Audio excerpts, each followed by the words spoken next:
Hello, friend. I want to tell you about the Alfa Romeo 159 car. The Alfa Romeo 156 became famous for its failure rate, huge depreciation, and above-average style, which allowed the company to rise from the bottom. At the time, it was considered the most beautiful car in its class, and its successor could have ruined everything. It turned out that the 159 model was carefully prepared and did not ruin the reputation that the 156 had worked hard to achieve. What's more, it improved the reputation for failure rate, and yet it did not cause as much sensation as its predecessor. The Alfa 159's huge advantage is its chassis. It not only provides the right suspension, but also great driving characteristics. It is perfectly balanced between comfort and handling, and even today, few cars can match it. The chassis of the Italian beauty featured multi-link suspension of the front and rear axles, and the engines were combined with both front-wheel drive and permanent 4x4, in which the distribution of driving force was taken care of by the torsion differential. Such a drive was available only with a V6 petrol engine or a 2.4-liter diesel. Manual gearboxes, classic automatics, and cellular-speed gearboxes were available. Engines. Alfa Romeo offered several petrol and diesel engines. The range of capacities and power is huge. Petrol engines start with a 1.75 TBI supercharged engine and end with a huge 3.2-liter V6. Power ranges from 140 to 260 horsepower. In the case of diesel engines, only 3 different capacities were offered, although each engine was a slightly different design. At first, the base engine was the 1.9 JTDM and 2.4 JTDM with 5 cylinders. The smaller 4-cylinder engine achieved 120 or 150 horsepower depending on the number of valves, while the larger one achieved 200 or 210 horsepower depending on the year. Later, the 1.9-liter engine was replaced by the 2.0 JTDM with 170 horsepower. In this article, we will focus on the largest diesel engine, the 2.4 JTDM. Although smaller engines are much more popular and also more recommended, there is slightly less information about the larger engine, and it is a very attractive source of power for this model. Why? Because subjectively, a diesel is as suitable for the beautiful Alfa Romeo 159 as a donkey is for pulling a royal carriage. On the other hand, a diesel engine ensures very low operating costs and relatively high reliability. The golden mean seems to be the 2.4 JTDM engine, if only because of its 5-cylinder design, let's say more prestigious than the plebeian 4-cylinder. In addition, it was combined with an even more prestigious 4-wheel drive system. This engine debuted in the Alfa 156, then designated JTD, and with 136 horsepower. However, it is a slightly different design than the JTDM engine powering the 159. The basic difference lies in the head, which in the new engine received 20 valves and a lower compression ratio, 17:1 instead of 18.45:1. This engine was offered for Alfa with 200 or 210 horsepower, although in other cars it achieved weaker parameters. 2.4 JTDM is a very modern design. The engine was equipped with a common rail system, a turbocharger with variable geometry controlled electronically, an intake manifold with variable length channels, and a DPF filter. Thanks to this, the engine achieved as much as 400 nanometers of torque, available from 1,500 to 2,000 revolutions per minute, depending on the version, which gave the car amazing flexibility. On the other hand, the high level of work means that there is no shame in driving such an Alfa with a diesel engine. Unfortunately, this type of fuel does not always mean low fuel consumption.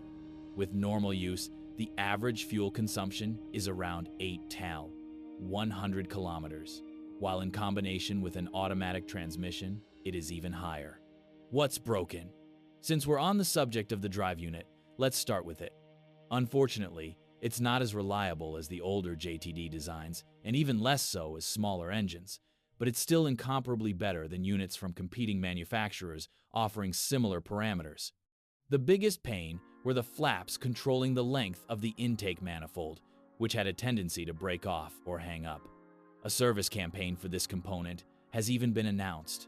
In the 210 HP version and engines from 2007, this problem has been eliminated.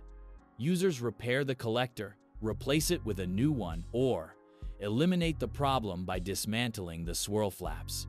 When it comes to the engine, typical diesel problems appear, i.e., the ever-troublesome EGR valve, injectors, only with high mileage, and the dual-mass flywheel. The above-mentioned areas, apart from EGR, are no worse than the competition, so there's no need to worry. The only problem is that we have 5 cylinders, and therefore 5 injectors or glow plugs. It is better not to extend the timing belt replacement period. However, the DPF filter deserves praise, which is not only very durable, but also as a replacement it costs so little that it is worth considering replacing it with a new one. You can find parts on the market for $300, -$500.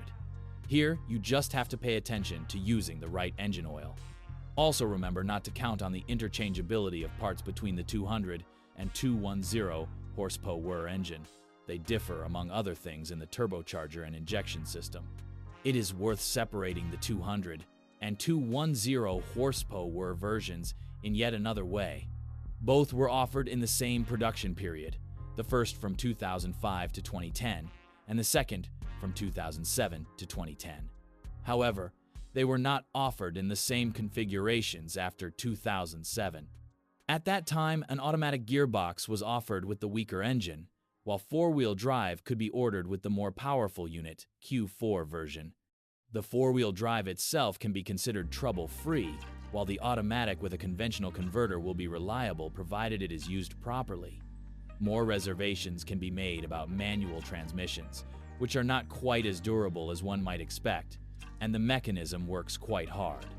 Fortunately, it's usually the gear shift mechanism that's to blame for problems. Another issue is the dual-mass flywheel, which increases the cost of servicing. It is difficult to find as many faults in the Alfa Romeo 159 as in the older 156, but it is worth knowing that Fiat has announced a lot of service campaigns, although most of them concern minor issues. You certainly cannot complain about the durability of the body, and the interior also withstands the hardships of use. There are problems with the electrics, but not too serious. The suspension is definitely more durable than in the 156. This is a complete about-face, because in this respect the Alfa is no different from German cars. The only serious drawback of the running gear is the power steering system. The pumps leak. The steering gears corrode. This is probably the most sensitive point of the Alfa Romeo 159, because not all parts are available as substitutes, and a few years ago there was a problem even with buying a front wheel bearing. Fiat often washes its hands of it and does not help users, but fortunately a very large number of parts are interchangeable with other models of the group. However, you can't count on low operating costs for a car with a 2.4 JTDM engine, if only because of higher insurance rates or relatively high fuel consumption. In addition, a dual-mass flywheel costs from $450 upwards, and this is a big expense if we add the price of the clutch, central slave cylinder, and labor. The wishbones aren't cheap either. Both the lower and upper ones are replaced as a whole.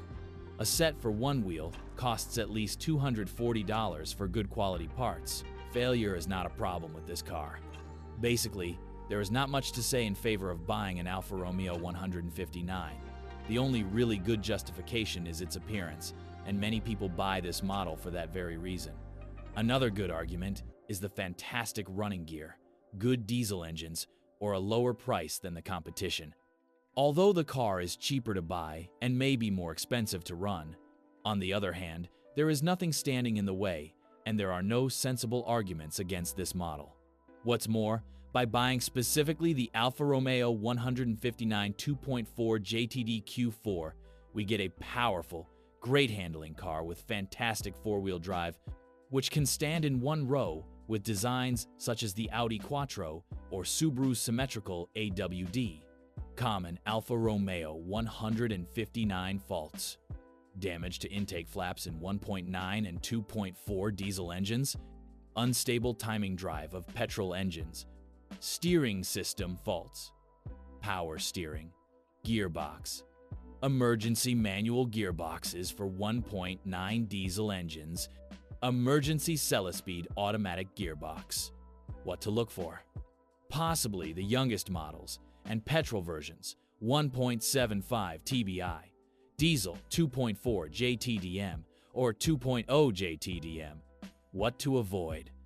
Avoid cars with 2.2 JTS engines, as well as the neglected 3.2 JTS. Thanks for listening to me. Don't forget to subscribe to the channel and rate my video. If you know of any problems with this car that I haven't mentioned, be sure to write about them in the comments.